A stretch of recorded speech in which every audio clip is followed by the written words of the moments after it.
সমাধানের মাননীয় মুখ্যমন্ত্রী প্রতিনিধিকে 10 লাখ টাকা করে দেওয়া হয়েছে, বরাদ্দ করা হয়েছে। সেই টাকাতে তাদের সেই সমস্যার সমাধান করা হবে। সেই জন্য মনগুলো সুবিধা পাবো হয়েছে এই 175, 76 এবং 77 তিনটে বুথের মানুষ আলাদা হয়ে তারা নিজের জায়গায় বৈঠক করবেন। বৈঠক করার পরে তারা তাদের প্ল্যানটা করবে, তাদের এলাকার যত স্থানগুলো আছে সেই সমস্যার সমাধান কীভাবে করা যায়। এক্ষেত্রে বলি, আমিও মুখ্যমন্ত্রীর উদ্দেশ্য বেশি সংখ্যক মানুষ যাতে তাদের সুবিধা অসুবিধার কথা বলতে পারে এবং সেই এলাকার উন্নয়নটা ছড়িয়ে হতে পারে সবারই সাথে। তাই আমরা ছোট ছোট স্কিম নিয়ে প্রত্যেকটা জায়গাতেই মাননীয় মুখ্যমন্ত্রীর যে বার্তা সেটা বেশি সংখ্যক মানুষের মধ্যেও হতে পারে। আমি আপনাদের সবাইকে অনুরোধ করছি সেইভাবেই মাননীয় মুখ্যমন্ত্রীর যে ভাবনা, সেই ভাবনাটাকে বাস্তবে রূপ দেওয়ার জন্য আপনারা কেন্দ্রের মধ্যে আলোচনা করে সেই ধরনের স্কিম দেবেন। সেই স্কিমগুলো নিতে পারবেন আপনারা। সেটা হচ্ছে ফার্স্ট প্রায়োরিটি হবে প্রাথমিক বিদ্যালয় সংক্রান্ত, অর্থাৎ প্রাথমিক বিদ্যালয়ের র্যাম্প যদি কোনো বৈদ্যুতিক মেরামতি থাকে সেটা, জানলা দরজার যদি কোনো মানুষের ক্ষেত্রে নষ্ট হয়ে থাকে বা নতুন জানলা দরজা তৈরি করার জন্য সেটা, বা মিড ডে মিলের শেড তৈরি করতে যদি হয় সেটা, ছাদ ও ঘরের মেরামতি, হয়তো দেখা যাচ্ছে কোনো শীতে জল পড়ছে তার মেরামতি করার ব্যাপার, কোনো স্কুলের চেয়ার টেবিলের খামতি আছে সেগুলো, সেই বাচ্চাদের পানীয় জলের ব্যবস্থা করা, রং করে দেওয়া এবং ছাত্রছাত্রীদের জন্য যদি পৃথক শৌচালয় না থাকে সেটা করে দেওয়া, এই সমস্ত কাজগুলো করতে হবে। পরবর্তীতে ICDS এর ক্ষেত্রেও একই জিনিসগুলোই ফলবৎ হবে। এইভাবে বিভিন্ন ক্ষেত্রে হাট বাজারের উন্নতিকরণ, সামাজিক সংস্কৃতির পরিকাঠামো উন্নয়ন, রাস্তার ধারে লাইটিং, LED লাইট যদি খারাপ হয়ে থাকে, হাইড্রোজেন লাইট যদি খারাপ হয়ে থাকে সেটাকে ঠিক করে দেওয়া, বা নতুন LED লাইট বা যদি কোনো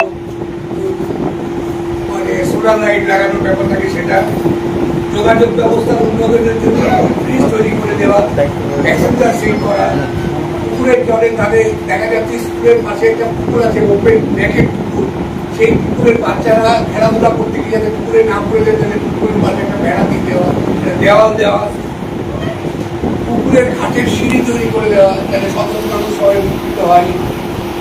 আর গ্রামীণ রাস্তা, সেই রাস্তাতে ছোট ছোট রাস্তা যেগুলো হয়েছে সেগুলো রিপেয়ারমেন্ট এবং এটা উন্নতিকরণ করা। তারপরে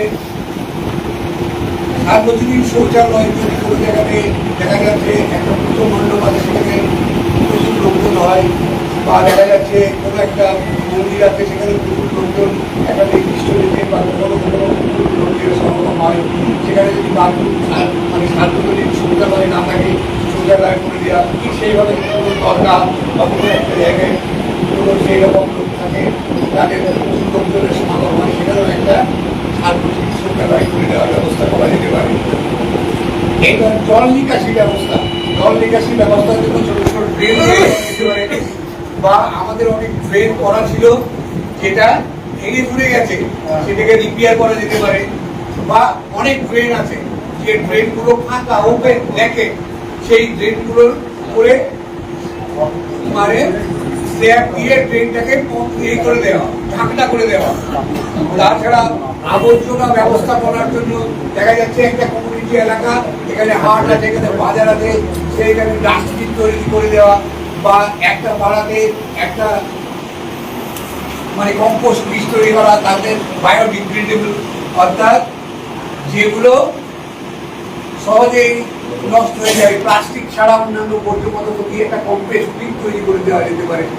বা কোনো নালার মধ্যে জল দিয়ে পুকুরে পড়ছে এবং সেই পুকুরের জল দূষিত হচ্ছে, তার জন্য সেখানে একটা ফিল্টার কিংবা শক্তি তৈরি করে দেওয়া, GWM এর সমস্ত কাজ মানে গ্রে ওয়াটার ম্যানেজ করা, এই সমস্ত কাজের উপরে আপনারা স্কিম নিজেদের মধ্যে নেবেন, ছোট ছোট স্কিম নেবেন যাতে স্কিমটা ইমপ্লিমেন্টেশন করতে সুবিধা হয়।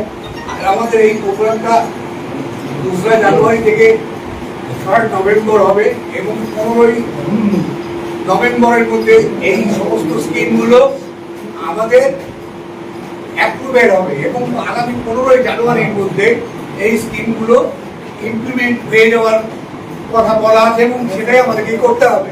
সেই অনুসারে আপনারা যদি কোনো বড় ধরনের স্কিম নেই তাহলে এই এলাকার মানুষ কিন্তু সবাই উপকৃত হবে না, সবারই উপকারের আগে একটা বিস্তীর্ণ এলাকার মানুষ উপকার পায় এবং তাদের সুবিধার তাদেরকে যেন মাননীয় মুখ্যমন্ত্রী যে সুবিধার যে উদ্দেশ্য নিয়ে সবাইকে এই স্কিমগুলো দিয়েছে, এতগুলো টাকা খরচ করছেন, সেটাকে যেন সুবন্দোবস্ত করে আমরা সঠিক রকমের স্কিম দিতে পারি।